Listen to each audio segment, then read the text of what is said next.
Hello दोस्तों, आप सभी का स्वागत करते हैं अपने इस YouTube channel study IAS with SP में। उस मैसूर युद्ध तक कर लिया था। उसके आगे हम लोग देखेंगे कि उसके आगे का ये टॉपिक है मराठा युद्ध। और मराठा युद्ध इस पीडीएफ में नीचे लिखा हुआ है। उससे पहले है साइक संधि। तो आइए हम लोग साइक संधि को समझ लेते हैं। तो मराठा युद्ध, तो साइक संधि का क्या है कि हमने आपको जब वीडियो स्टार्ट की थी तब हमने आपको बताया था साइक संधि का जो जनक माना जाता है वो पुर्तगाली गवर्नर डुप्ले को माना जाता है। फ्रांसीसी जो गवर्नर है, फ्रांसीसी गवर्नर है डुप्ले, उसको माना जाता है साइक संधि का जनक। तो वही लिखा हुआ। साइक संधि रियल में क्या थी वो समझ लीजिए।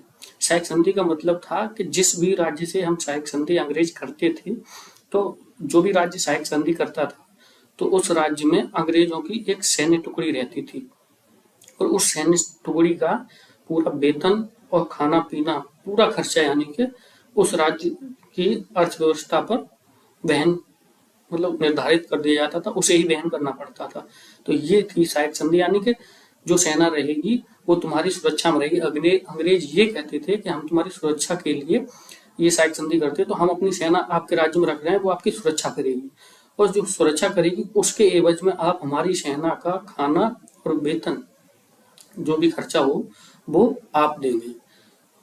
तो इससे अंग्रेजों को दो फायदा हो जाता था। एक तो हमारे राज्यों में जो देशी रियासत थी उनमें हस्तक्षेप करने को मिल जाता था, यानी हस्तक्षेप हो जाता था, तो सारी सूचनाएं जो भी मतलब वहां होती थी वो अंग्रेजों को आसानी से मिलती रहती थी। दूसरा, भारत के शासकों के पैसे से ही उन्होंने एक विशाल सेना तैयार कर ली थी जो आगे उनके काम आई, क्योंकि जो भी सेना नियुक्त की जाती थी भारतीय राज्य में साइक संधि के तहत, उसका जो वेतन है, खाना खर्चा है, जो भी सैलरी है वो भारत के राजा देते थे। राजा रजवाड़े, उनको नहीं देना पड़ता था अंग्रेजों को। तो एक शर्त ये थी साइक संधि की, यानी आपके राज्य में एक सैन्य टुकड़ी स्थापित करेंगे, वो आपकी सुरक्षा के लिए। अंग्रेज कहते थे आपकी सुरक्षा के लिए, लेकिन वो ये नहीं कहना चाहते थे कि हमने आपके राज्य में हस्तक्षेप किया है। दूसरा क्या था कि एक अपना अंग्रेजी रेजिडेंट नियुक्त कर देते थे उसी राज्य में, यानी जो रेजिडेंट मतलब एक अंग्रेज अधिकारी, सामान्य भाषा में समझिए, एक अंग्रेज अधिकारी उस राज्य में 24 घंटे रहेगा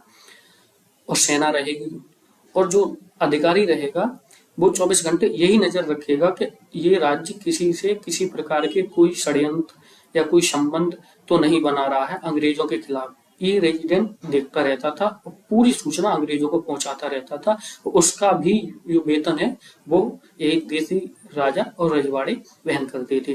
तो ये दो पॉइंट है, यानी कि एक देसी रियासत में एक रेजिडेंट रहेगा अंग्रेजों का, दूसरा एक सेना जो निर्धारित कर दी है वो सेना आपके राज्य में रहेगी। और तीसरा पॉइंट था कि आप किसी भी विदेशी शक्ति से या पड़ोसी राज्य से हमारी अनुमति के बिना आप संबंध नहीं स्थापित कर सकते। जब तक हम आपसे ना कहें कि हाँ इससे संबंध बनाइए, तब तक उस राज्य से या फिर किसी विदेशी राज्य से आप संबंध स्थापित नहीं कर सकते। ऑलमोस्ट ये तीन मोटी मोटी बातें हैं, वो ध्यान रखिए। ये थी साइक संधि। तो ये अप्रत्यक्ष रूप से किसी राज्य पे कब्जा ही करना हुआ, यानी एक आपने एक अधिकारी बिठा दिया और अपनी सेना नियुक्त कर दी। और तीसरा, किसी भी राज्य, कोई भी राज्य अपने संबंध किसी दूसरे राज्य से या किसी देश से स्थापित करना चाहेगा तो वो तुम्हारी अनुमति के बिना नहीं कर पाएगा, अंग्रेजों की अनुमति के बिना। तो ये अब संप्रभुता कहाँ रही, संप्रभुता का हनन हो गया। तो ये तीन मोटी मोटी बातें थी जो साइक संधि में थी। वैसे बारीक बातें और भी हैं, लेकिन तीन मोटी मोटी बातें आप लोग याद रखिए। यानी सेना नियुक्त करेंगे, उसका वेतन भारतीय राज्यों को देना पड़ेगा, राजाओं को, और एक रेजिडेंट रहेगा अंग्रेजी अधिकारी, उसका भी वेतन भारत वालों को देना पड़ेगा, और भारत वाले अपनी मर्जी से किसी राज्य या विदेशी शक्ति से संबंध स्थापित नहीं कर सकते जब तक अंग्रेज अनुमति ना दें तब तक। ये तीन बातें याद रखना। ये थी साइक संधि। और इसका जो जन्मदाता माना जाता है वो वो फ्रांसीसी गवर्नर है, वो डुप्ले को माना जाता है। ये फ्रांसीसी गवर्नर है वो डुप्ले है, इसको माना जाता है साइक संधि का जनक। ठीक है। और जो ये फ्रांसीसी गवर्नर था इसने अपनाई थी। अब इसी से सीखा अंग्रेजी गवर्नर, उसका नाम था लॉर्ड वेलेजरी। लॉर्ड मत लगाया करो, ये बहुत महाकमीने लोग थे। लॉर्ड मतलब खुद बड़े लोग अपने आप को साबित करना चाहते हैं। ये था वेलेजली। इसने अंग्रेजों की तरफ से स्थापित की और इसी ने भारत में लागू की। जो उसकी जो कहते हैं ना जन्मदाता कौन था और इसे क्रियान्वित किसने किया, तो जन्मदाता था डुप्ले, जो फ्रांसीसी गवर्नर था, और लेकिन भारत में जैसे क्रियान्वित किया या भारत में लागू किया वो था वेलेजली। तो ये ध्यान रखना। तो साइक संधि का जनक डुप्ले और भारत में लागू किया वेलेजली ने। तो आपको ऑलमोस्ट साइक संधि अब समझ में आ गई होगी। इसने स्टार्ट कब की थी साइक संधि?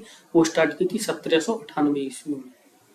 ठीक, 1798 ईस्वी में इसने स्टार्ट की थी वेलेजली ने। अब ये पूछा जाता है साइक संधि पे मेंस का क्वेश्चन आता है और मतलब उसकी जो 3 मोटिव आता है उनको थोड़ा विस्तार में लिखना पड़ता है। तो ये ऑलमोस्ट हम लोग पीटी के लिए पढ़ रहे हैं, किसी भी एग्जाम हो कोई भी हो तो उसमें यही पूछा जाता है कि सबसे पहले मतलब किसने स्वीकार की और उनकी डेट पूछ लेता है। तो हम लोग डेट देख ले रहे हैं और साइक संधि होती क्या है वो भी बता दी, कौन जनक है और किसने लागू की वो भी बता दिया है, और कब स्टार्ट की 1798 में। अब जो साइक संधि को पहला राज्य जो लागू करने वाला था वो था हैदराबाद। हैदराबाद ने पहले साइक संधि को लागू किया।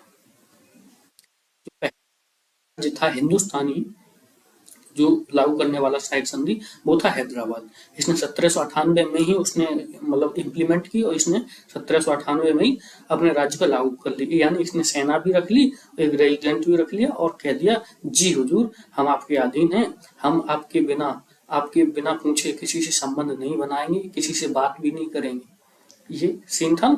तो इसने अधीनता स्वीकार कर ली हैदराबाद ने। दूसरा फिर मैसूर आ गया, इसने बनाया 1799 में। तो पहला था 1798 में हैदराबाद, दूसरा मैसूर 1799 में, और तीसरा जो है तंजौर। और मैसूर और तंजौर जो 1799 में बना रहे हैं दोनों, मैसूर और तंजौर। उसके बाद जो है अवध ने स्वीकार की थी, वो 1801 में स्वीकार की थी।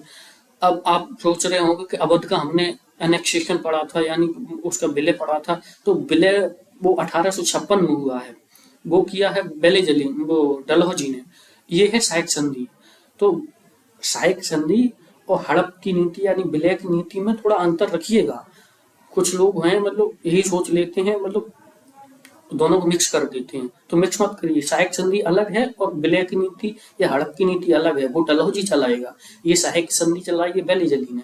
ठीक है, तो अवध ने भी इसकी अधीनता स्वीकार की थी और 1801 में अपने यहाँ भी एक रेजिडेंट और सेना रख ली थी। और उसके बाद पेशवाओं ने रखना स्टार्ट किया था। जो पेशवा थे उन्होंने 1802 में सहायक संधि इन्होंने भी स्वीकार कर ली। तो इनका क्रम लगवा लेता है। तो ये ध्यान रखना कि सहायक संधि होती क्या है वो हमने आपको बता दी। उसके बाद किस किस ने कब स्टार्ट की, तो 2-3 पूछता है मोस्टली, यहाँ तक पूछ लेता है। पहली बार पूछा था कि सहायक संधि सबसे पहले किसने स्वीकार की, तो हैदराबाद। दूसरा मैसूर और तंजौर 1799 एक ही ईयर में दोनों लोगों ने की। उसके बाद अवध वाला पूछा गया है कई बार, अवध में पूछता है कि अवध ने सहायक संधि कब स्वीकार की, और बच्चे लगा देते हैं कि वही विलय वाला 1856। वो कहते हैं ना अवध को कुशासन के आधार पर मिला दिया था, तो बच्चों को लगता है कि वही पूछ रहा है और वो इस पर जोर देते नहीं है कि सहायक संधि है या फिर विलय की नीति है, हड़प की नीति। तो वो ये 56 वाला लगा देते, तो 56 वाला है हड़प की नीति, यानी ये विलय किया था अवध का, लेकिन ये है सहायक संधि 1801 में। ठीक, तो ये सहायक संधि ऑलमोस्ट अब क्लियर हो गई होगी। अब उसके आइए आगे, फिर इन्होंने मराठाओं से भी 2-2 हाथ किए थे। वो ये घटनाएं सारी पैरेलल चल रही हैं उसी काल में, यानी कि कर्नाटक भी इन्होंने लड़ा, कर्नाटक के 3 युद्ध लड़े। उसके बाद इन्होंने आंग्ल मैसूर भी लड़ी, आंग्ल मैसूर 4 लड़े। उसके बाद इन्होंने मराठा से भी 2-2 हाथ किए, लेकिन वो घटनाएं सारी उसी मतलब समय काल की हैं। ये ध्यान रखना, पैरेलल चल रही हैं, समानांतर, इधर भी लड़ रहे हैं, इधर भी लड़ रहे हैं, इधर भी लड़ रहे हैं। ये नहीं क्रम वाइज नहीं चल रहा है कि पहले उनसे खत्म कर लें तब लड़ेंगे, ऐसा नहीं है। तीनों तरफ पैरेलल चल रही हैं। तो इसलिए आपको डेट भी समान मतलब दिखती हुई दिखेंगे कि ये समान डेट है। ठीक है, तो अब आइए मराठा से इन्होंने 3 युद्ध किए मराठा से भी। तो ये ध्यान रखना, जैसे कि हमने पहले बताया था आपको कि कर्नाटक से इन्होंने कई युद्ध किए, कर्नाटक से 3 युद्ध किए। ठीक है, और उसके बाद कर्नाटक।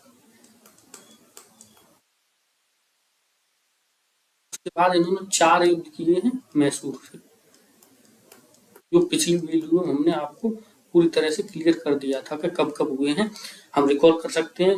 यानी जो कर्नाटक का पहला युद्ध हुआ था वो आपने एक्स ला सापेल की संधि से समाप्त हुआ था। हमने बोला था संधि याद रखना, एक्स ला सापेल की संधि से समाप्त हुआ था। दूसरा जो हुआ था वो पांचेरी की संधि से समाप्त हुआ था। पांचेरी हिंदुस्तान में तो उससे समाप्त हुआ था, समझ रहे हैं? तो ऐसे करके वो तीनों संधि याद रखना कौन कौन सी संधि से समाप्त हुआ था।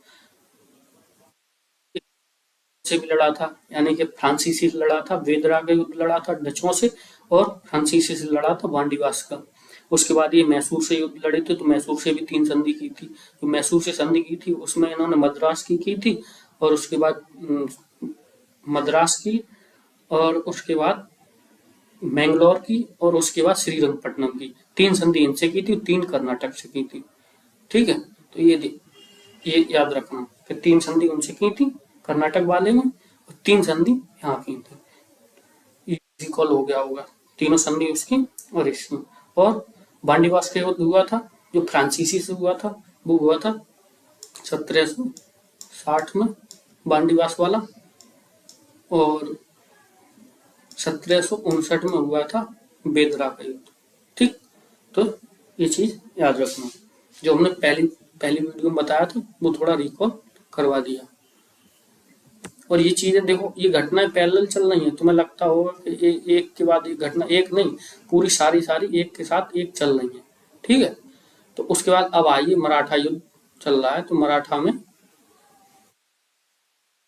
3 युद्ध इन्होंने मराठाओं के साथ भी किए।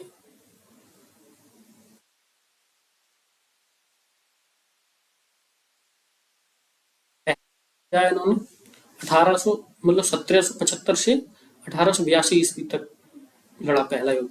ये वाला युद्ध जो है पहला युद्ध, ये वाला इन्होंने प्रथम आंग्ल मराठा युद्ध लड़ा।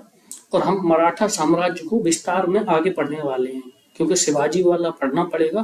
तो शिवाजी के बाद फिर उनके जो पुत्र हैं, और पुत्र के बाद जो पेशवा चले हैं, जो पेशवा बाजीराव फर्स्ट हैं, बालाजी विश्वनाथ हैं, माधवराव हैं, ऐसे करके वो पेशवा पढ़ेंगे। तो हम जो मराठा लोग हैं उनको विस्तार में वहां पढ़ेंगे, इसलिए मराठा की कड़ी यहाँ पर ना खोलेंगे, बस युद्ध देख लेंगे कि 3 युद्ध इन्होंने मराठा से भी किए थे। वो 1775 से 1782 पहला युद्ध, और ये युद्ध जो है कि कौन सी संधि से समाप्त हुआ ये पूछ लेता है। तो ये जो संधि है जो समाप्त हुआ, ये हुआ सालवाई की संधि।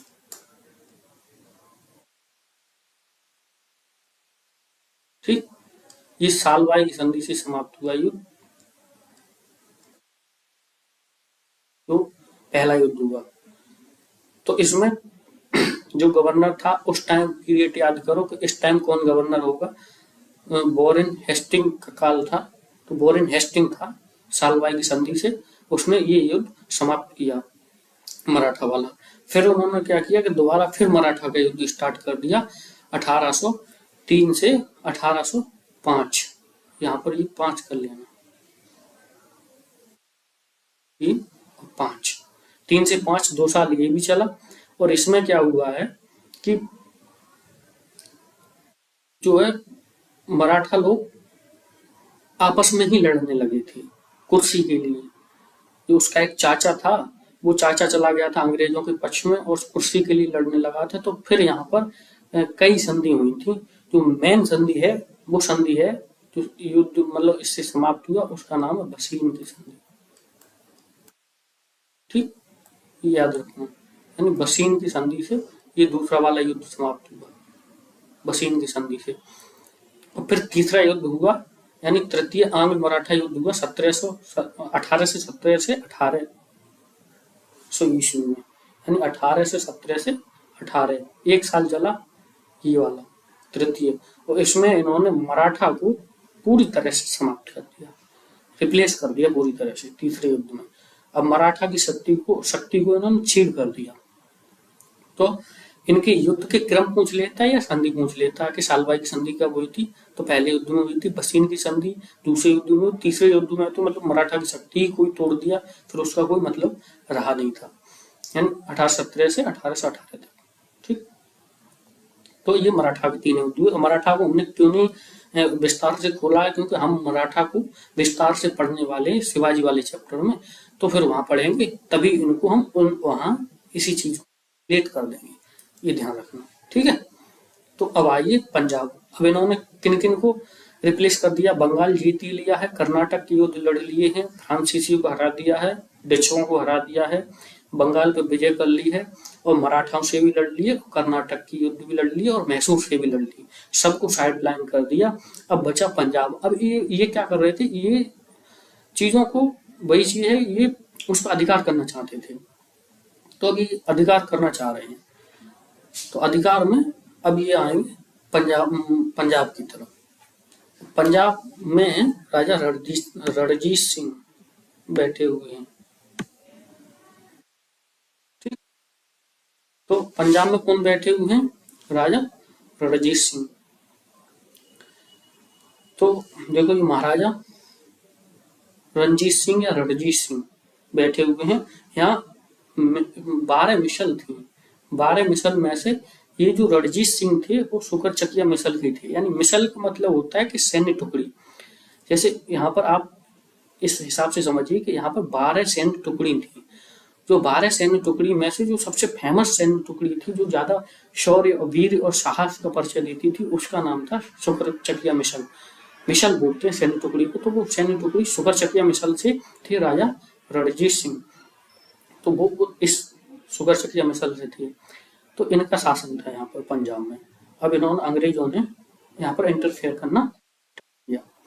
अब ये स्टार्ट किया, तो उससे पहले राजा रणजीत सिंह की जो सेना है वो बताई जाती है कि एशिया में सबसे बड़ी सेना थी, पूरी एशिया में। भारत की बात नहीं कर रहे, पूरी एशिया की सबसे शक्तिशाली सेना थी महाराजा रणजीत सिंह की, जो पंजाब में और लाहौर तक। फिर इनका जो युद्ध हुआ, एक अफगान शासक था जवान शाह, जवान शाह से इनका एक युद्ध हुआ था। तो उस युद्ध में उसकी कुछ तोपें जो है ना पानी में गिर गई थी, तो इन्होंने उनको पानी से निकलवा के और उनकी वापस कर दी। तो वापस कर दी जो तोपें, तो उन्होंने कहा कि यार ये बड़ा अच्छा शासक है, हमने बेकार में ही आक्रमण किया। जवान शाह वो मतलब सोचा, बताओ, उसने हमारी तोपें मतलब वापस की हैं, तो उसके एवज में उसने इनको लाहौर दे दिया था। तो लाहौर किसने दिया था इनको? जवान शाह ने। किसको दिया था? राजा रणजीत सिंह को। तो इसीलिए फिर राजा रणजीत सिंह ने अपनी राजधानी लाहौर को बनाया था। तो यानी इनकी राजधानी कौन सी थी? लाहौर, ठीक है, ये याद रखना, लाहौर, ठीक। इनकी जो राजधानी थी वो लाहौर थी। तो अब आइए, जवान शाह से युद्ध होने के बाद अंग्रेजों ने इनका हस्तक्षेप करना स्टार्ट किया, और अंग्रेजों से इनके जब दो दो हाथ हुए, रणजीत सिंह के समय ही थोड़ा हुआ, तो रणजीत सिंह ने इनको क्या किया कि यहाँ पर जो अमृतसर की संधि है, इससे अमृतसर की संधि से, जो अमृतसर की संधि है 1809 में, 1809 ईस्वी में अमृतसर की संधि हुई थी। अमृतसर की संधि से इनका सतलज नदी जो है वो बंटवारे की सीमा बनी थी। यानी अंग्रेजों ने जब इनसे अमृतसर की संधि की, राजा रणजीत सिंह से ये अमृतसर की संधि हुई 1809 ईस्वी में, तो फिर यहाँ सतलज नदी को बंटवारे की आधार बनाया गया। यानी सतलज नदी से उधर का साम्राज्य तुम्हारा रहा और इधर का साम्राज्य अंग्रेजों का रहा। ये सीमा निर्धारित कर दी अंग्रेजों ने इस संधि के माध्यम से। तो अंग्रेज स्वीकार भी कर लिया, क्योंकि उनकी राजधानी तब फिर लाहौर हुआ करती थी। तो लाहौर और उधर था, तो पंजाब मतलब सीधा पाकिस्तान मानो ना। तो पाकिस्तान तो सतलज नदी का निर्धारण कर दिया कि सतलज नदी से इधर हिंदुस्तान में अंग्रेज हैं, उधर तुम्हारा राज्य है। तो ये किया अमृतसर की संधि से 1809 ईस्वी में, ठीक।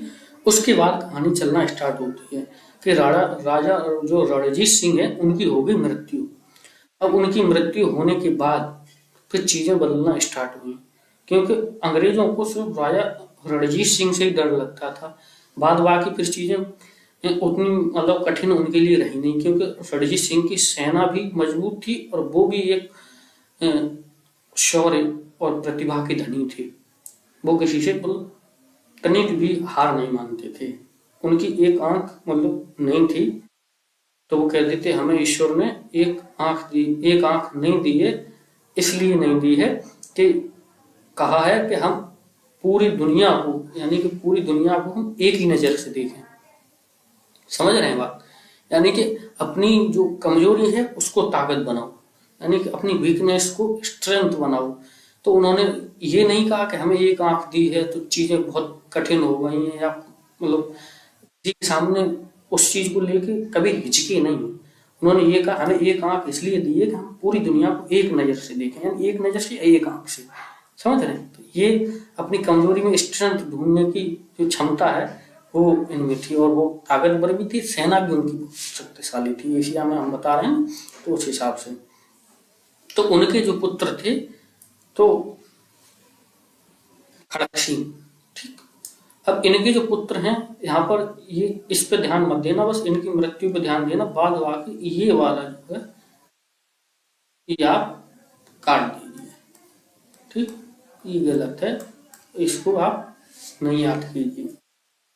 अब हम आपको बता रहे हैं तब हुआ क्या है। जब रणजीत सिंह मर गए तो उसके बाद इनके पुत्र हुए खड़क सिंह, ठीक। खड़क सिंह जब गद्दी पर बैठे तो उनकी आकस्मिक मृत्यु हो गई। आकस्मिक मृत्यु का मतलब ये था, जैसे खड़क सिंह बैठे तो खड़क सिंह ने अपना एक जो वो था, बोलते हैं उसे सेनापति, उसे नियुक्त कर लिया ध्यानचंद को, ठीक। ध्यानचंद।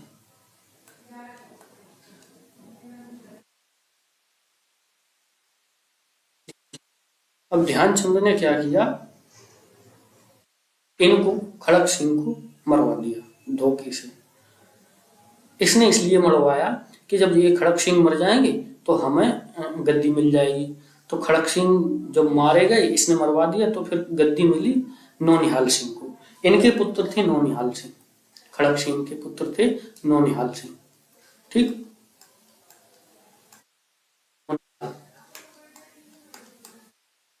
तो नौनिहाल राजा बने। अब इसने क्या किया, नौनिहाल को भी मरवा दिया, यानी इधर खड़क सिंह को मरवाया ये खड़क सिंह, फिर उसके बाद उनका पुत्र जो राजा बना नौनिहाल, तो उसको भी इसने मरवा दिया। इसने, इन्होंने भी उसे ही सेनापति रखा था ध्यानचंद को, तो इसने भी नौनिहाल को मरवा दिया। अब दो राजा मरवा दिए, एक तो रणजीत सिंह मारे गए, फिर उसके बाद वो शक्तिशाली थे, उनके बाद खड़क सिंह, उसे मरवा दिया षड्यंत्र से। उसका जो पुत्र था नौनिहाल, उसे भी षड्यंत्र से मरवा दिया इस ध्यानचंद ने। और ये ध्यानचंद गलती से वो मत समझ लेना जो हॉकी वाले थे, हॉकी वाले ध्यानचंद नहीं थे। हॉकी वाले ध्यानचंद अलग हैं, वो मेजर ध्यानचंद हैं। ये ध्यानचंद तो बहुत दुष्ट आदमी था, कमीना था। बताओ, अपने राजाओं को मरवा रहा है बारी बारी से, तो फिर मतलब ये सही आदमी किस नजरिए से हो जाएगा? समझ रहे हैं?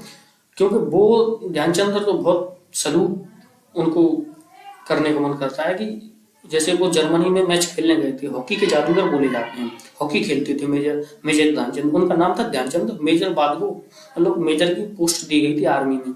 जैसे हॉकी में हो रहा, हॉकी का जो टूर्नामेंट हो रहा था तो जर्मनी में हो रहा था, तो जर्मनी में गए थे, तो गोल पे गोल मारे जा रहे थे। तो उस समय हिटलर का शासन था, तो हिटलर को लगा कि शायद इनकी हॉकी में ही कोई ऐसी चीज है, चुम्बक टाइप है या फिर कुछ भी है जो गोल ज्यादा करती है। तो उन्होंने कहा इसकी हॉकी को लाओ और इसकी हॉकी तोड़ दो। तो फिर वहां हॉकी लाई गई और हॉकी तोड़ दी गई। देखा तो उसमें कुछ नहीं था, और जर्मनी की हॉकी फिर दी गई। उससे कहा कि अब खेल के दिखाओ। जब उससे खेला तो उससे भी गोल ब गोल मारते रहे, तो और जिता दिया इंडिया टीम को। तो वही टाइम है, ध्यानचंद के समय ही इंडिया शायद 2 बार या 3 बार हॉकी वर्ल्ड कप जीत, मतलब हॉकी का जो होता है वो जीती थी, वर्ल्ड कप लेके आए थे 2 बार शायद, ध्यानचंद की कप्तानी में जब खेलते थे। तो फिर जब उससे भी, जर्मनी वाली हॉकी से भी इन्होंने गोल पे गोल मारे, तो जो वहाँ का हिटलर था जर्मनी का, उसने कहा कि ध्यानचंद आप मतलब बहुत छोटी पोस्ट पे है, बहुत छोटी पोस्ट होती है, जैसे उसमें नहीं होती है जैसे पुलिस में कांस्टेबल की कैसी सूबेदार होती है आर्मी में, तो सूबेदार की पोस्ट पे हो क्या, मतलब और इंडिया के लिए खेल रहे हो तुम, आओ हमारे यहाँ, हम तुम्हें मेजर बना देंगे। मेजर पोस्ट बहुत बड़ी हो, मतलब इससे सूबेदार बहुत बड़ी होती है, 1 2 3 पायदान ऊपर होती है। तो उसने, मेजर ध्यानचंद ने कहा कि ऐसा नहीं है, मुझे मेरे लिए देश ने क्या किया ये मायने नहीं रखता, मैं देश के लिए क्या करूंगा ये मायने रखता है। यानी देश ने मुझे क्या दिया इस पे ध्यान देने की जरूरत नहीं है, मैं देश को क्या दे सकता हूँ मायने ये रखता है। इसलिए वहां से वो मेजर की पोस्ट ठुकरा के और चले आए थे।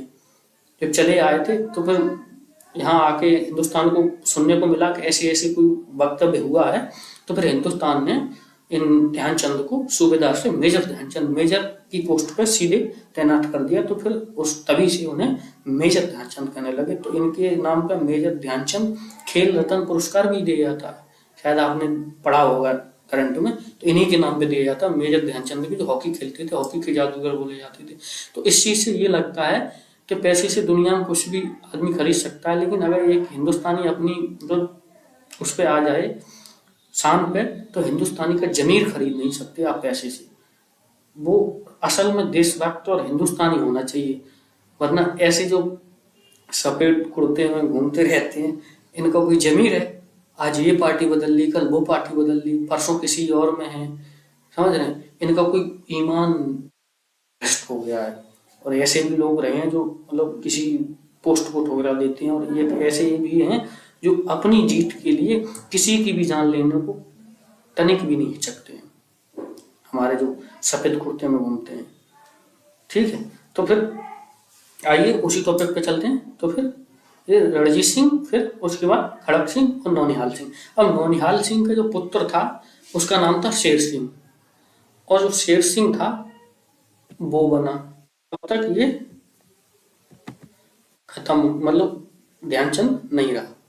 तो जब ध्यानचंद नहीं रहा तो उसके बाद नौनिहाल वो शेर सिंह बने। और शेर सिंह का क्या हुआ, उनकी भी आकस्मिक मृत्यु हो गई, पता नहीं कैसे। वो इन्होंने नहीं मरवाया, इसी ने मरवा दिया, इसने नहीं मरवाया था, ये खुद नहीं पट गया था उसके बाद। तो फिर उनकी भी मृत्यु हो गई। जब उनकी मृत्यु हो गई तो उनके जो पुत्र थे शेर सिंह के, उसका नाम था दिलीप सिंह। तो फिर दिलीप सिंह राजा बने, और अब अंग्रेजों की एंट्री स्टार्ट हुई है। दिलीप सिंह जब राजा बन जाते हैं, ठीक, तो राजा बने दिलीप सिंह। तो दिलीप सिंह राजा बन गए, ठीक है, दिलीप सिंह। तो दिलीप सिंह राजा बन जाते हैं, फिर अंग्रेजों ने आक्रमण किया दिलीप सिंह के समय। दिलीप सिंह, और पहला सिख युद्ध हुआ इनसे, दिलीप सिंह से सिख युद्ध हुआ पहला। यानी देखो, प्रथम आंग्ल सिख युद्ध ये चला था 45 से 46 तक, ठीक है। कब तक चला था?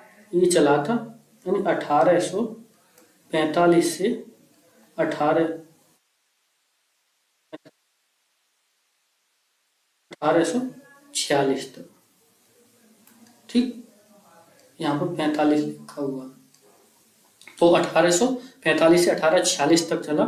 और इस युद्ध में अंग्रेजों ने अप्रत्यक्ष रूप से मतलब जीत ही गए थे, लेकिन ये युद्ध लाहौर की संधि से समाप्त हो गया।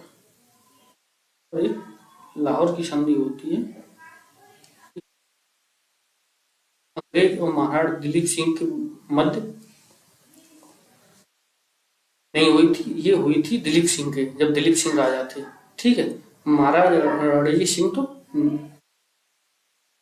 लाहौर की संधि हुई, ठीक। अब फिर दूसरा युद्ध होता है, वो होता है 46 से 48 तक, मतलब थोड़े ही दिन बाद फिर स्टार्ट कर देते हैं युद्ध को। यानी कि 1846 में समाप्त हुआ और 1848 में ये 2 साल फिर चला, ठीक। और उसके बाद फाइनली 49 में जाके इनने इसको सत्ता स्थापित कर दी, पंजाब जीत लिया अंग्रेजों ने। 1849 ईस्वी में पंजाब पे पूरी तरह से अधिकार कर लिया, ठीक। तो पंजाब भी अधिकार कर लिया। और जो यहाँ की जो राजा थे दिलीप सिंह, इनको क्या किया अंग्रेजों ने, अंग्रेज मतलब बहुत विजनरी हैं, आगे तक की सोचते हैं। हिंदुस्तान वाले क्या है, अगर आपको एक टाइम का एक साल का टाइम दे के भेजेंगे घर वाले, एक मतलब साल का टाइम है, आप इसमें झंडे गाड़ दो या कुछ भी कर लो। लेकिन अंग्रेज 50 साल का मतलब विजन लेके चलते हैं। तो अंग्रेजों ने सोचा, दिलीप सिंह से कहा कि आप जितना भी यहाँ से टैक्स आपको आता है, तो वो टैक्स हम आपको उससे ज़्यादा देंगे, और आप जाइए, यहाँ कहाँ पढ़े हैं, आप जाइए लंदन में पढ़ाई पढ़ाई कीजिए जाए। तो फिर उनको तो भेज दिया लंदन, इंग्लैंड भेज दिया पढ़ाई करने के लिए दिलीप सिंह, यहाँ के जो राजा थे दिलीप सिंह। और इनकी जो मम्मी थी उनको भेज दिया कश्मीर में कि आप कश्मीर चले जाइए, यहाँ कहाँ, यहाँ हम पे सौंपिए, इससे ज़्यादा जितना रेवेन्यू जनरेट होता है आपको भू राजस्व, उससे ज़्यादा हम देंगे आपको। फिर अंग्रेज वहाँ अप्रत्यक्ष रूप से शासन, मतलब प्रत्यक्ष रूप से शासन करने लगे और उनको देने लगे टैक्स अपने, मतलब यहाँ से कलेक्ट करके उनको देने लगे, कुछ अपने पास रखने लगे। इनको भेज दिया इंग्लैंड। उन्हें पता था कि 5 साल में या 10 साल में ये खुद भूल जाएंगे जनता कि हमारा मतलब शासक कौन था, यानी दिलीप सिंह थे या कौन था। 5 साल बीतने दो, क्योंकि आज की दुनिया में देख ली इतना है, इंस्टाग्राम है, ट्विटर है, और यानी क्या क्या है, मतलब सोशल मीडिया पे, उसके बाद भी लोग अगर 4 दिन गायब होकर देख लो, आपको ना भूल जाए तो हमसे कहना। कोई याद नहीं करता है, 4 दिन के बाद भूल जाते हैं कि कोई हमारे संपर्क में या फिर कुछ भी था भी। तो फिर यहाँ तो 5-10 साल के लिए भेज रहे हैं और जनता भूल ही जाएगी कि हमारा राजा कौन था, और फिर जनता फिर दुरुस्त नहीं करेगी। तो इसलिए अंग्रेज ने लंबा सोच के इनको यहाँ से निकाल दिया, इन्हें कश्मीर भेज दिया, और फिर यहाँ के शासक बन गए 1849 में। तो ये पंजाब को भी इन्होंने अपने आक्रमण में, मतलब अधीनता में ले लिया। ठीक। और यहाँ पर जब इन्होंने जो सेकंड वाला युद्ध किया था, तब यहाँ पर हमने बताया था डलहौजी था, भारत का गवर्नर जो था वो डलहौजी था। ठीक। और दिलीप सिंह को बंदी बनाया गया, मतलब बंदी नहीं बनाया गया, जब युद्ध हुआ तो फिर युद्ध में ये हार गए थे। जब हार गए तो बंदी बना लिए, तो फिर इनसे कहा आप इंग्लैंड चले जाइए, आपके पास यही ऑफर है, या फिर मतलब हम आपके साथ मतलब बुरा बर्ताव करेंगे। तो उन्होंने इंग्लैंड जाना स्वीकार किया। जब इंग्लैंड चले गए ये, और इनकी मम्मी को कश्मीर भेज दिया, इन्हें क्या कर दिया, छपाया। तो यहाँ पर पंजाब भी 1849 ईस्वी में उनके अधीन आ गया, 48-49 में। ठीक। तो अब पंजाब भी इनके अधीन है। अब आ गया अफगानिस्तान। अब अफगानिस्तान वाला सीन है, अफगानिस्तान से भी इन्होंने 2 युद्ध लड़े। ठीक। 2 युद्ध लड़े अफगानिस्तान से। तो पहला युद्ध अफगानिस्तान से लड़ा 1839 से 42, यानी ये युद्ध 3 साल तक चला। ये युद्ध 3 साल तक चला। जब ये 3 साल तक युद्ध चला, इसमें जो गवर्नर था जॉन लॉरेंस की नीति अपनाना चाहता था, यानी कि जो हम बिल्कुल एक्टिव नहीं रहेंगे किसी काम में, एक्टिवनेस नहीं दिखाएंगे, निष्क्रिय बने रहेंगे। जब इन्होंने प्रथम जो अफगान युद्ध लड़ा, इसमें अंग्रेजों को बहुत बुरी मुंह खानी पड़ी, यानी हार गए अफगानिस्तान वालों से। और अफगानिस्तान वालों से आज भी कोई नहीं जीत सकता है। उसका रीजन है उनका क्लाइमेट ऐसा है, उनकी जलवायु ऐसी है कि वहाँ एवरेज हाइट है 6 फुट, 6 फुट। और यहाँ हमारे यहाँ बिरले ही 6 फुट के लोग दिखते हैं, वरना हमारी जो एवरेज हाइट है वो 5.5 है, उनकी एवरेज हाइट है वो 6 फुट है। यानी एवरेज बोल रहे हैं, एवरेज में मतलब 5.5 एवरेज ही है, 5.5 के निकलते हैं लोग, और वहाँ एवरेज हाइट 6 फुट, यानी कम से कम होगा वो 6 फुट का होगा। तो वहाँ की जलवायु है, वहाँ के जो लंबे लोग होते हैं, सुडौल होते हैं, हष्टपुष्ट होते हैं। उसके बाद वहाँ समतल जमीन नहीं है, वहाँ मेहनत करके खाना पड़ता है। आज ये पहाड़ चढ़ाना पड़ता है, कल वो पहाड़ चढ़ के आएंगे। तो जब फिजिकल मेहनत इतनी करते हैं तो बॉडी जो है ना उसी हिसाब से अपने आप को ढाल लेती है। तो जब फिजिकल पहाड़ चढ़ते हैं और खेती करने के लिए उन्हें अपने पेट भरने के लिए बहुत मशक्कत करनी पड़ती है, तो उनकी बॉडी भी उसी प्रकार से उन्हें उसमें ढाल लेती है। तो वो बहुत लड़ाकू हैं। आज तक अफगानिस्तान को लड़ाई में किसी ने मुंह की नहीं खपा पाई। अंग्रेज भी गए, अंग्रेज भी हार के लौटे। तो पहला अफगानिस्तान युद्ध में अंग्रेज हार गए। जब हार गए अंग्रेज, तो फिर इन्होंने क्या किया, गुस्से में आके, जब देखो 42 में हार रहे हैं, वो गुस्से में आके इन्होंने 1843 में अंग्रेजों ने अपने अधिकार कर लिया, यानी सिंध को, जो वहीं पे है सिंध, उसको अपने अधिकार में ले लिया। यानी जो सिंध वाला एरिया है उसे अपने अधिकार में ले लिया, अंग्रेजों ने अपने अधिकार में ले लिया सिंध वाले एरिया। 43 में देखो, 42 में यहाँ से हार रहे हैं, 42 में हार रहे हैं, तो यहाँ पे ये 43 में सिंध को कंट्रोल में ले लेते हैं अप्रत्यक्ष रूप से ये। और यहाँ का जो वो है उससे पूछा भी जाता है कि सिंध का तो कोई दोष भी नहीं था, आपने सिंध को क्यों मिला लिया। तो उस हिसाब से वो कहते भी हैं कि यानी अफगानिस्तान की हार हमें मतलब देखनी पड़ी, तो फिर मेरे पास मतलब लौटने के लिए शर्म के सिवा कुछ नहीं था, तो फिर रास्ते में हम सिंध पड़ा तो उसको ही हमने मिला लिया। क्योंकि वो कहते हैं ना कि मैं बाहर पिटा हुआ व्यक्ति या फिर लाइफ में कुछ ना कर पाए व्यक्ति, तो वो अपनी सारी मर्दानगी या फिर सारा गुस्सा या फिर अपना जो तनाव या फ्रस्ट्रेशन है वो अपनी बीवी पे निकालता है। वही सीन अंग्रेजों के साथ यहाँ हुआ था। कैसे हुआ था कि यानी अंग्रेजों ने इस हिसाब से आक्रमण किया था अफगानिस्तान पर, जीत के आएंगे। वहां से आए हार के, जब हार के आए तो फिर उन्होंने रास्ते में सिंध पड़ा, पाकिस्तान के एरिया गुजरात के पास ही सिंध है, तो उसे मिला लिया और कह दिया कि हम वहां से हारे हैं पर यहाँ हमने जीत हासिल कर ली। यानी कि अपनी हार को थोड़ा थोड़ा मैनेज कर लिया, छुपा लिया, दबा दिया। वही वाला सीन है कि बाहर पिटा हुआ व्यक्ति अपनी जो मर्दानगी है वो अपनी और फिर मतलब उस हिसाब से निकालना चाहता है कि उसे मारेगा, तोड़ेगा, और अपनी जो फ्रस्ट्रेशन है उसे कि तेरी वजह से जो कुछ हो रहा है वो हो रहा है, ऐसे करके लोग होते हैं। तो ये स्टेटमेंट कहा था उसी ने कि मतलब बाहर पिटा हुआ व्यक्ति ऐसे ऐसे अपनी औरत पे अपना फ्रस्ट्रेशन या फिर वो करता है। तो यही अंग्रेजों की स्थिति हो गई थी अफगानिस्तान के पहले युद्ध में। जो पहला युद्ध हार गए और जो लॉरेंस था मैंने बता ही दिया था। उसके बाद द्वितीय युद्ध स्टार्ट किया उन्होंने 79-80 में। अब जब 79-80 में द्वितीय युद्ध स्टार्ट किया उन्होंने, तो इसमें इन्होंने अफगानिस्तान को अप्रत्यक्ष रूप से वहां अपना शासक बिठा दिया, जीत फिर भी नहीं पाए। यानी अफगानिस्तान को फिर भी नहीं जीत पाए और फिर गंडमक की संधि से ये समाप्त हो गया। और 1880 में फिर भी नहीं जीत पाए। तो ये अफगानिस्तान है ही ऐसी चीज जो ग्रेड बोलते हैं, युद्ध की भूमि बोलते हैं, समझ रहे हैं। यहाँ पर रूस ने कब्जा करना चाहा अफगानिस्तान पे। रूस जो है 10 साल लड़के गया, यानी रूस जो है अफगानिस्तान में 10 साल लड़के गया। चाहा कि हम यहाँ पर अपना अधिकार कर लेंगे, तो वो 10 साल लड़के और चला गया मुंह की खा के। अफगानिस्तान वालों ने उन्हें भजा दिया, हार नहीं माने। फिर आया अब अमेरिका, जो आज की दुनिया आका बना करता है सबका, क्या हम कहते हैं कि पूरे विश्व में एक ही महाशक्ति है, उसका नाम है अमेरिका।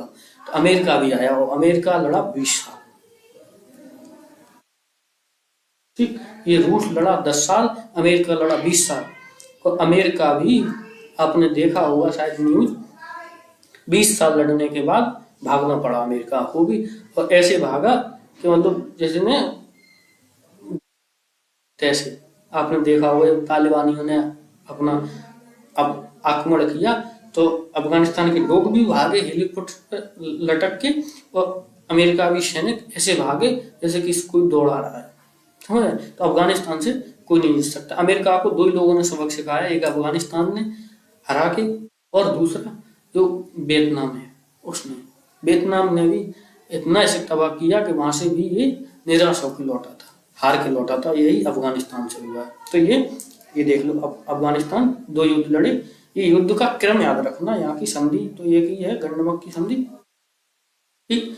39 से 42 और 79 से 80 2 युद्ध लड़े अफगानिस्तान से। और उसके बाद ये 43 में सिंध को भी इन्होंने अंग्रेजों ने अपने अंडर में ऑलमोस्ट अंग्रेजों ने सफाया कर दिया। अब अंग्रेजों के पास कोई महाशक्ति मतलब अंग्रेजों को चुनौती देने वाली नहीं थी। जो उभरेगी महाशक्ति वो हम बता रहे हैं वही मराठा। तो मराठा को भी 3 युद्ध के बाद मराठा को भी इन्होंने साइड कर दिया। अब पूरा जो हिंदुस्तान है वो अंग्रेजों के एकाधिकार में आ गया, ठीक। तो ये हो गए सारे युद्ध। अब उसके बाद हम लोग चलते हैं कि जो अंग्रेजों ने यहाँ हिंदुस्तान में भूराजस्व व्यवस्था चलाई थी। भूराजस्व व्यवस्था यानी कि कृषि में सुधार, यानी भूमि में सुधार, जो भूमि में सुधार करने के लिए चलाई थी कि भूमि में हम सुधार करेंगे, ठीक। तो यहाँ पर 3 वो चलाई थी व्यवस्थाएं, यानी एक स्थानीय बंदोबस्त चलाई थी, एक महलवाड़ी चलाई थी और एक रैयतवाड़ी चलाई थी। जो 3 व्यवस्थाएं चलाई थी वो भूमि में सुधार, यानी भूमि में सुधार क्या है, कर टैक्स को वसूलने के लिए ये 3 व्यवस्थाएं चलाई थी, जितना उनके क्षेत्र अधिकार में था वहां।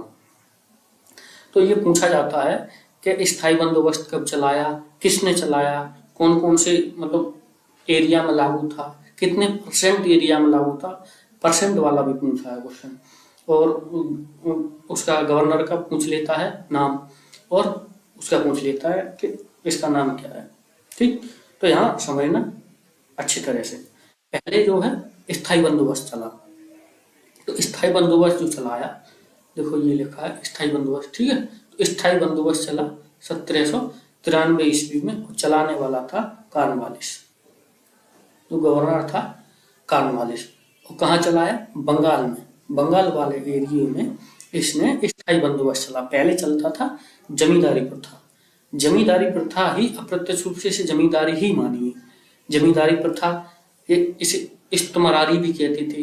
पूछा जाता है कि इस्तेमारी या जमींदारी प्रथा, तो उन्हीं को एलिमिनेट, मतलब उन्हीं का विस्तार ही रूप है स्थायी बंदोबस्त। स्थायी बंदोबस्त का मतलब है कि हमने ये परमानेंट कर दिया, इतना परमानेंट कर दिया, इतना कर मुझे दो, उसके बाद आप अपनी भूमि पे कुछ भी हुआ हो, समझ रहे हैं, इतना टैक्स हम ले लेंगे, आपकी फसल हो या ना हो। इसे कहते हैं परमानेंट सेटलमेंट, स्थायी बंदोबस्त। तो ये इसने किसने चलाया, लॉर्ड कॉर्नवालिस ने। कहाँ चलाया, बंगाल वाले एरिया में, ठीक। और कब चलाया, 1793 ईस्वी में। नाम क्या, स्थायी बंदोबस्त। बता ही दिया स्थायी बंदोबस्त का मतलब, ये इतना निश्चित है, इतना हमें राजस्व दे दो, उसके बाद आप जानो, ठीक। ये था। अब इसमें होता क्या था कि जो भूमि का जो मालिक है ना, उसे बना दिया था जमींदार। किसान भूमि का मालिक नहीं था। ये जब डेप्थ में जाता है क्वेश्चन, तो पूछता है कि स्थायी बंदोबस्त में जमीन का मालिक कौन था, तो जमीन का मालिक जमींदार था, किसान नहीं था, ठीक। तो यहाँ पर सूर्यास्त कानून भी लागू था। सूर्यास्त कानून क्या था, सूर्यास्त का नियम यहाँ लिखा हुआ है। सूर्यास्त कानून क्या था, यानी कि जो हमने टैक्स आप पे लगा दिया है, तो अंग्रेज सिर्फ जमींदार को जानते थे, किसान को नहीं जानते थे। यानी 3 मीडिएटर हो गए थे जमींदार, यानी कि किसानों से वसूल करेंगे जमींदार, और जमींदार लाके देंगे अंग्रेजों को। तो अंग्रेज किसानों से नहीं वसूल करते थे, अंग्रेज करते थे जमींदारों से, जमींदार करते थे किसानों से, ठीक। तो ये था कि जैसे एक तारीख निश्चित कर दी थी कि इतनी तारीख को, यानी मान लीजिए लास्ट की महीना की 30 तारीख है, यानी 30 तारीख महीना की, इस 30 तारीख को इतने बजे, यानी सूर्य अस्त होने तक मेरे पास रेवेन्यू यानी भूरायश आ जाना चाहिए। अगर भूरायश नहीं आएगा 30 तारीख तक, सूर्य अस्त होने तक, तो आपकी जमींदारी नीलाम कर दी जाएगी। यानी जो जमींदार आप बनाए हो, इस भूमि के मालिक बनाए हो, ये जमींदारी अंग्रेज किसी और दूसरे को ट्रांसफर कर देते थे, अगर टैक्स तय समय और टाइम पे नहीं पहुंचता था तो वो जमींदारी किसी और दूसरे व्यक्ति को जमींदार दे देती थी। तो यही था सूर्यास्त कानून। कई बार क्वेश्चन पूछा, सूर्यास्त का यानी सूरज डूबने से पहले पैसा लाकर देना, देख लो, ठीक है, सूरज ला के देना। तो ये था। तो अब यहाँ पे क्वेश्चन क्या बोलते हैं, सूर्यास्त कानून यानी सूर्य डूबने से पहले पैसा ला के दे दो। जमीन का वास्तविक मालिक जमींदार, जमींदार वसूलता था किसानों से, और अंग्रेज किसान मतलब जमींदारों से लेते थे। कहाँ लागू था, बंगाल में। कितने लागू, किसने लागू किया था, कॉर्नवालिस ने 1793 में। अब ये कितने एरिया पर लागू था ये भी पूछता है, तो 19% भूमि पर लागू था, ये याद रखना, ठीक। कितनी भूमि पर लागू था, 19%, ठीक, ये याद रखना, 19% भूमि पर लागू था स्थायी बंदोबस्त, ठीक है। अब आइए रैयतवाड़ी बंदोबस्त, यानी रैयतवाड़ी बंदोबस्त है वो क्या है। रैयत, रैयत को मतलब होता है किसान। जैसे आप हमसे ही जब पढ़ेंगे मध्यकालीन भारत, तो मध्यकालीन भारत में एक जो शासक है शेरशाह सूरी, तो शेरशाह सूरी रैयत आला कहता है, अपने आप को एक उपाधि देता है रैयत आला, यानी रैयत आला किसानों का मतलब मालिक, अपने आप को किसानों का मालिक बोलता, रैयत आला, हम किसानों के मतलब मालिक हैं। तो रैयत माने ही किसान होता है, ठीक। तो रैयत माने क्या होता है, किसान। तो ये इसीलिए रैयत बाड़ी व्यवस्था बोला गया है इसको।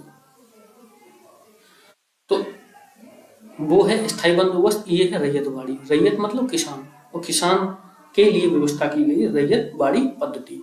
किसने किसने की है? तो ये की है थॉमस मुनरो और अलेक्जेंडर रीड, ये दो गवर्नर हैं वहां के। और किस एरिया में लागू है? मद्रास वाले एरिया में। ठीक है, ध्यान रखना ये मद्रास वाले एरिया में लागू है। कब लागू की थी? 1820 ईस्वी में लागू की थी। ठीक है, 1820 में लागू की थी। किसने लागू की थी? दो गवर्नर, वहां एक कारण वाले से केवल। यहाँ है थॉमस मुनरो और अलेक्जेंडर रीड। तो अलेक्जेंडर रीड, थॉमस मुनरो, किस एरिया में लागू है? मद्रास वाले में। कब लागू की गई थी? 1820 में। और रैयत का मतलब होता है किसान। और ये कितनी एरिया पे लागू थी ये ध्यान रखना। ये जो टोटल भूमि का 51% भूमि पर लागू थी। ठीक, हम पूरा पूरा आपको एक्सप्लेन इसीलिए करते जाते हैं कि आप कोई भी डाउट ना रहे इसमें। जैसे वहां हमने पूरा स्पष्ट किया, अब यहाँ यानी कि 1820 में दो governor, Thomas Munro, Alexander Read, area Madras. कब लागू हुआ? 1820 में। कितनी भूमि पर? 51% भूमि पे। और यहाँ जो जमीन का मालिक है, जो जमीन का हकदार है, जो मालिक है, वो किसान है। वहां जमीन का मालिक जमींदार था। ठीक, स्थानीय बंदोबस्त में। और यहाँ रैयतवाड़ी बंदोबस्त में जमीन की जो मालिकाना हक किसे दिया गया है? वो किसान को दिया गया है। ठीक है, तो मालिकाना हक जो है ना, वो अब किसान का है, ये ध्यान रखना। किसान का है मालिकाना हक यहाँ पर दूसरी पद्धति में। और जो तीसरी पद्धति है उसका नाम है महलवाड़ी, महलवाड़ी व्यवस्था।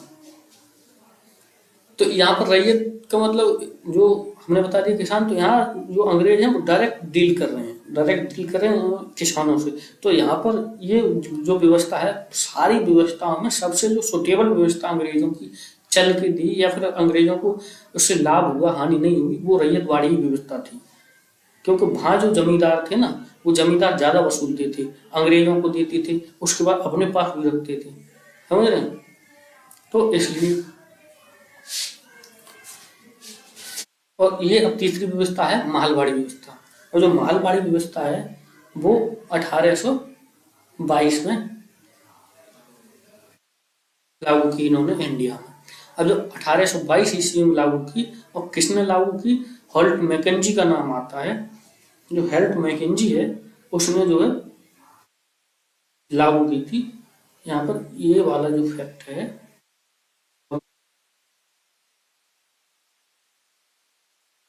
ठीक, ये जो है पंजाब वाले और राजस्थान वाले एरिया में महलवाड़ी व्यवस्था लागू की गई थी। हॉल्ट मैकेंजी और बेंटिंग भी उसके साथ ही था। तो आप मैकेंजी को याद रखना, बेंटिंग भूलना चाहो तो भूल भी सकते हो। तो यानी महलवाड़ी व्यवस्था, महलवाड़ी व्यवस्था है। कब स्टार्ट किया? 1822 में। किसने स्टार्ट की? हॉल्ट मैकेंजी ने। और महल का मतलब ही होता है गांव या जागीरों को कहा जाता है, यानी गांव को कहा जाता है, गांव का एक समूह। जो महल होता है ना, वो गांव के समूह का मुखिया होता है।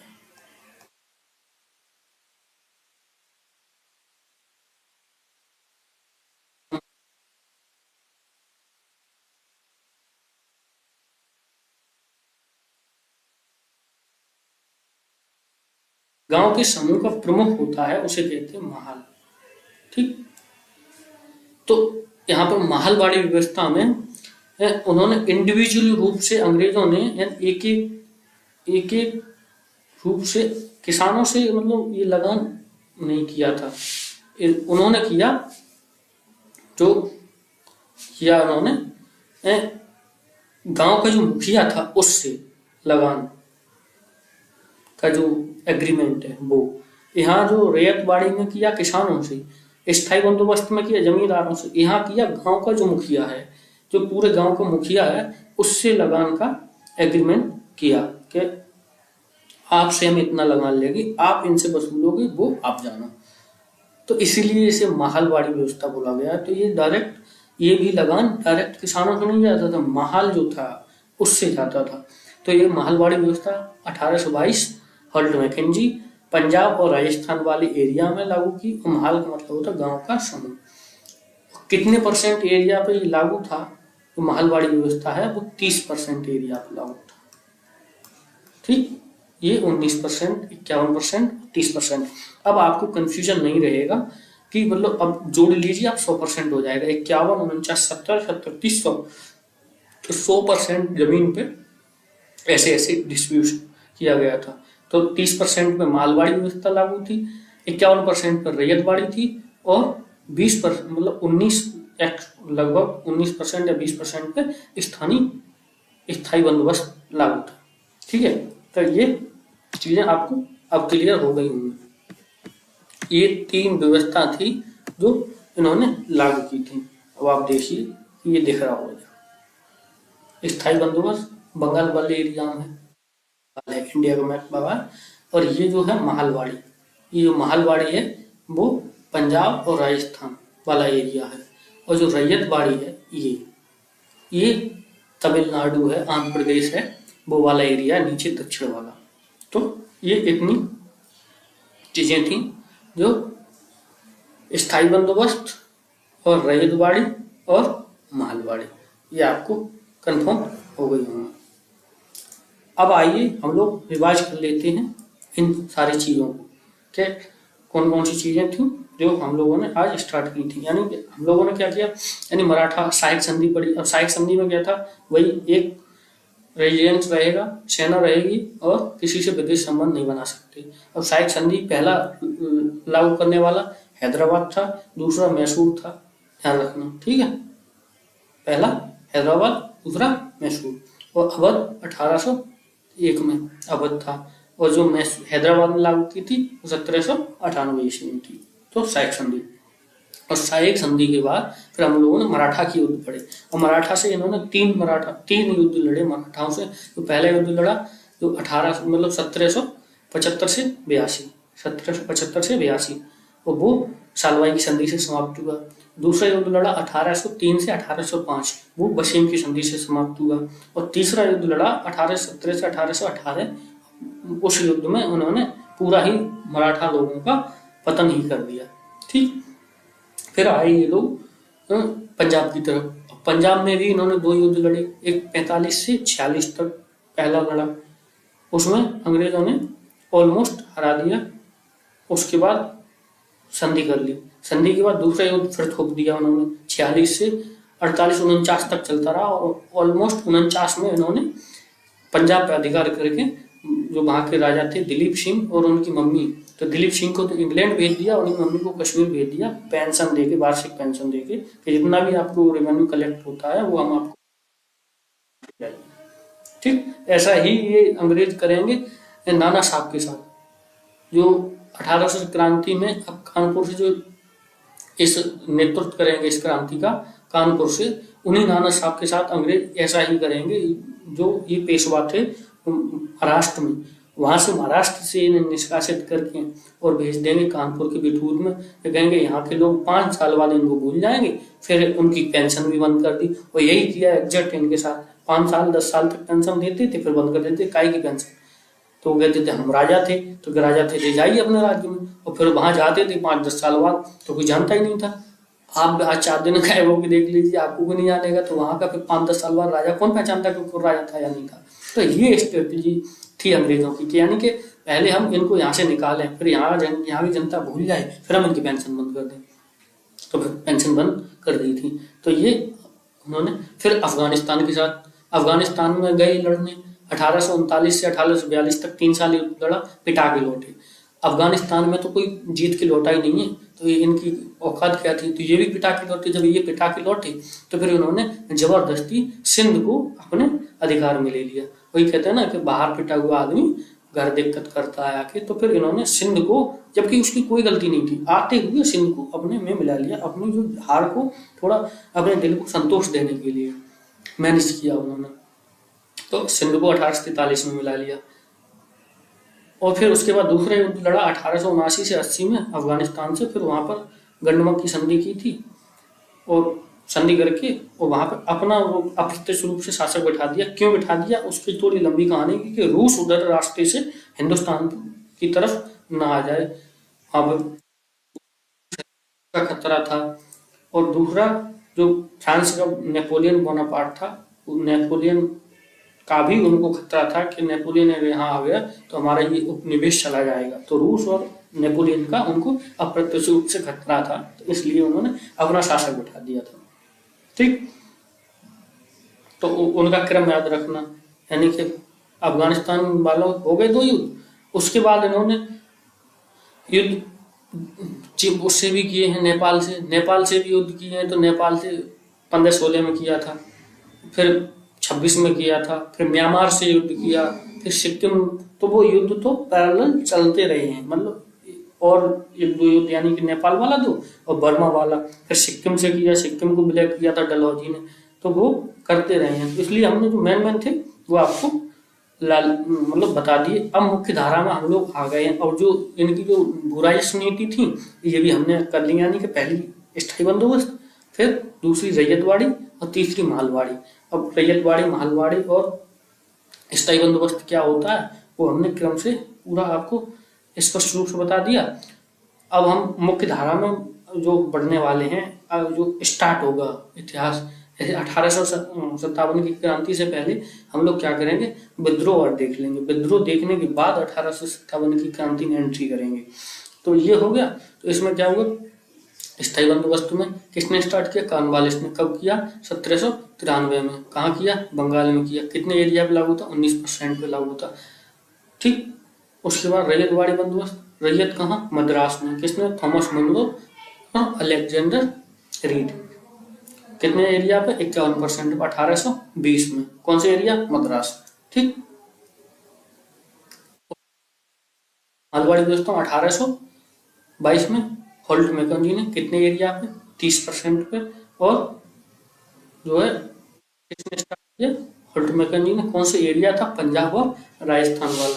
तो ये इतने आपके कॉन्सेप्ट क्लियर हो गए होंगे। अब इसके बाद हम लोग जो आंदोलन मतलब विद्रोह हुए हैं उन विद्रोह को पढ़ेंगे। जितने भी विद्रोह स्टार्ट हुए ना, जैसे आपने सुना होगा सन्यासी विद्रोह है, संथाल विद्रोह है, हो विद्रोह है, पाइका विद्रोह है, जितने भी विद्रोह हैं उनको हम पढ़ लेंगे। उसके बाद हम एंट्री करेंगे 1857 की क्रांति में। और 57 की क्रांति के बाद फिर हम लोग जो सुधार आंदोलन चला है, जैसे आपने सुना होगा दयानंद सरस्वती हैं, राजा राम मोहन राय हैं, विवेकानंद हैं, इनको पढ़ेंगे। इन्होंने क्या क्या सुधार किए, या फिर जैसे दयानंद सरस्वती ने आर्य समाज स्थापित किया, कहा वेदों की ओर लौटो का नारा दिया, या राजा राम मोहन राय ने यानी सती प्रथा का अंत किया, और बहुत सारी चीजों में उन्होंने वो किया। ठीक है, तो उनका हम लोग देखेंगे, उसे कहते हैं हम धार्मिक सुधार आंदोलन। राजा राम मोहन राय, दयानंद सरस्वती, विवेकानंद है, ईश्वरचंद विद्यासागर है, उनका। उनके बाद फिर हम मुख्य धारा में प्रवेश कर जाएंगे, जो एक्चुअल हिस्ट्री है। कुछ मतलब यहाँ से भी क्वेश्चन पूछे जाते हैं, लेकिन वहां से फिर एक रिदम बन जाएगा। जब तक हम लोग बंगाल विभाजन तक नहीं पहुंच रहे हैं, तब तक थोड़ा बहुत इधर उधर का रिदम टूटता रहेगा। यानी कि जैसे ये पढ़ लिया, फिर उसके बाद विद्रोह पढ़ लेंगे, जितने भी पहले विद्रोह हुए हैं या बाद को हुए, फिर 1857 की क्रांति